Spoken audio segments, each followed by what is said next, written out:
ഇതിന്റെയൊക്കെ കളറ് കാണുമ്പോ കഴിക്കാൻ തോന്നുക. കഴിക്കണം. ഇതൊന്ന് ടേസ്റ്റ് ചെയ്തിട്ട് എരിവോ ഉപ്പോ കുറവുണ്ടെങ്കിൽ പറയണം. പിന്നെ കയ്യല്ല, നാവ്.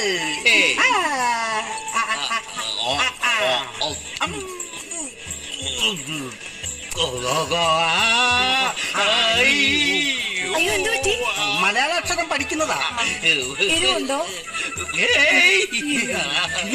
അപ്പൊ ഈ മുളകച്ചാർ കൊറേ കൊടുത്തേ, തിന്നു നോക്കട്ടെ. നല്ല മധുരമുള്ള മുളകാ, കഴിച്ചോ. അയ്യോ, കൊതിയൻ ആർത്തിയുണ്ട്.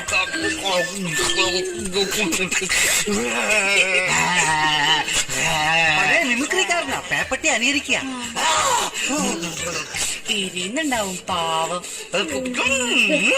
എരിയുന്നില്ല? എന്നാ ഞാൻ പോയി എരിവുള്ള കാന്താരി മുളകച്ചാർ എടുത്തോണ്ട് വരാമേ. ഒരു മിനിറ്റ്, കുറച്ച് വെള്ളം തരുമോ? പിന്നെന്താ